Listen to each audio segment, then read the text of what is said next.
What is up, you sexy mother hubbards? I thought I'd do a quick video and talk about where we're at the moment with regards to Britain's kind of chaotic careering towards World War III.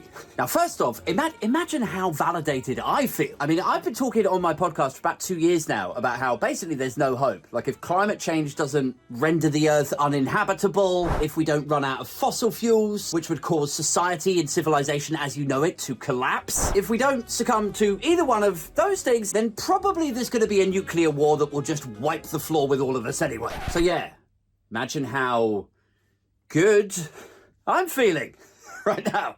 You know, we're all going to get conscripted off away from our families to die in a ditch somewhere, but I'll be there right with you, like, well, at least I knew there was no hope.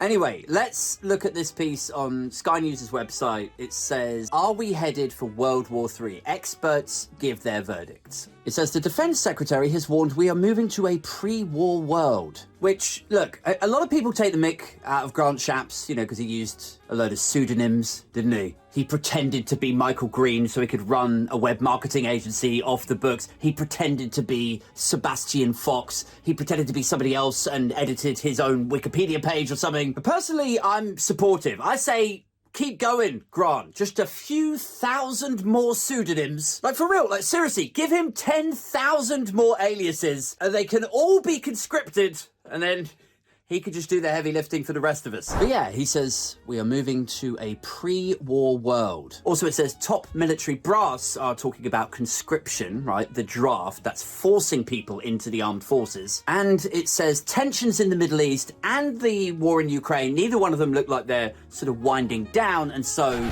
are we on the cusp of another world war? So let's look at what these experts say.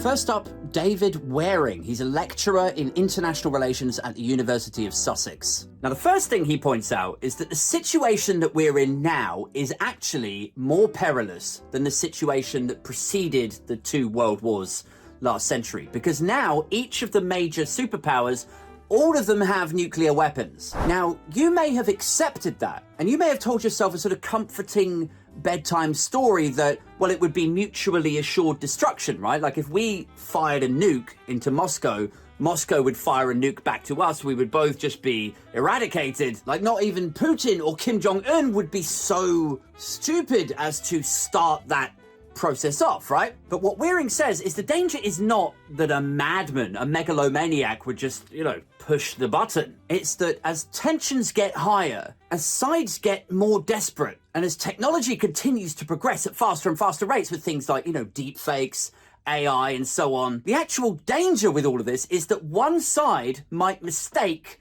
another side for having actually gone for it. And so then they retaliate, they push the button, then the other one, like, it all kicks off haphazardly, almost by mistake. He says it could be that one party makes a move that the other party misinterprets, and then a nuclear exchange would begin, even despite the fact that nobody was actually looking for one. He does say that the situation in Gaza, that's unlikely to kind of explode into a world war because you haven't got big powers on the ground kind of conflicting, even in like a proxy war kind of capacity. But he says it's not impossible that it could crescendo into something. Anyway, to eradicate that possibility, basically he says the US needs to pull the plug on Israel's assault on Gaza, and that doesn't show any signs of happening at all.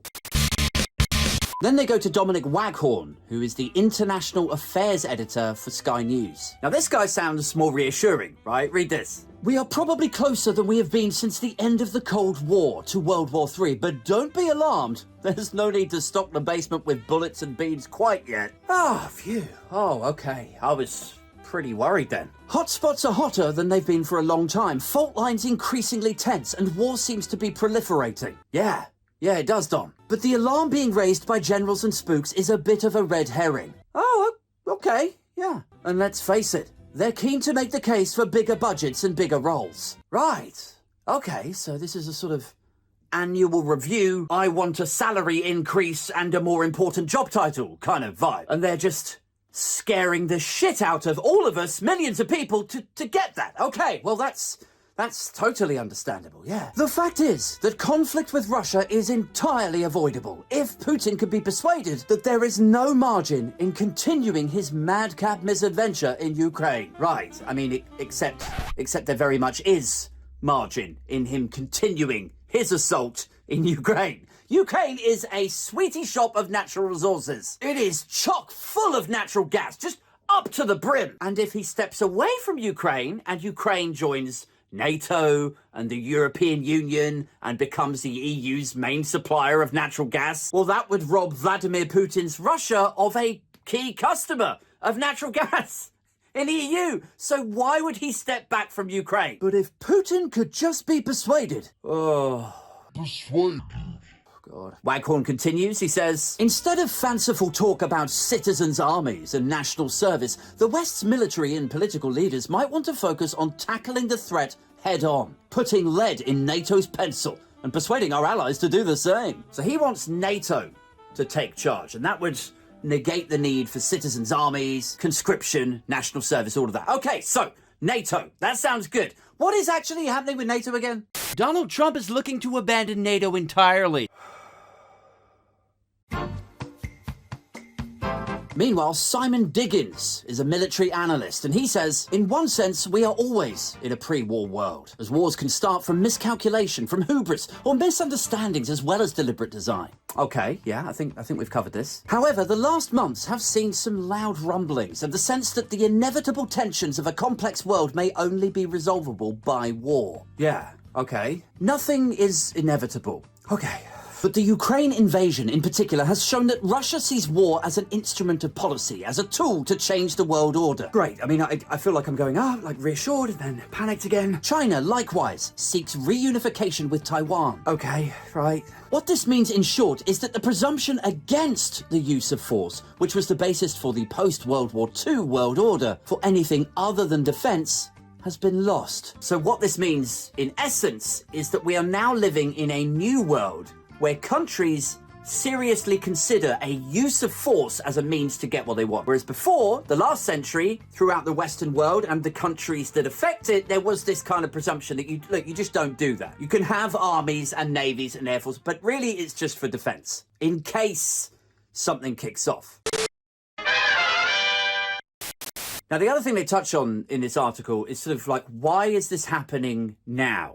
You know, who started this? And they say it's easy to point the finger at Russia, you know, like they invaded Ukraine. That was the catalyst for the current kind of state of instability. But they also accept and acknowledge that Russia look back at the West and go, well, hang on a second, you invaded Iraq and Afghanistan, you know, and look, I don't want to get into all of the complexities and nuts and bolts of geopolitics from the last 30 years. And I don't think that Iraq is the same as Ukraine, but there is a responsibility on the West here to say that, okay, look, when we go bombarding in to these countries and there is this sense, this perception that we're doing it to secure fossil fuels, oil and so on, that some people out there may be able to draw parallels, maybe not perfect parallels, but they can draw parallels with Russia going into Ukraine to secure its own natural resources. Like, it's always about oil, it's always about gas. Anyway, here's my favorite bit. Like, it's like they try to round it off and reassure you,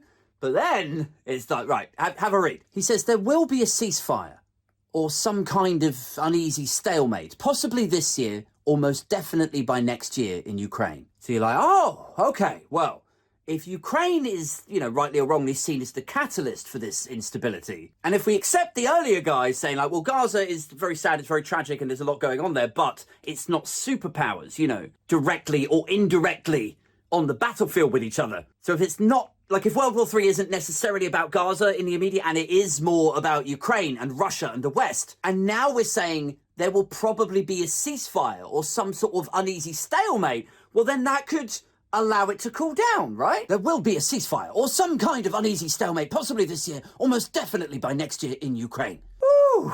But we will then be faced with a new, expanded Russian army to be used wherever President Putin wants. And he has a long list of readjustments to correct with what he sees as the disaster of the collapse of the Soviet Union. Right. We are most definitely in a pre-war era. Okay. Well, I'm just going to go and shoot myself in the foot.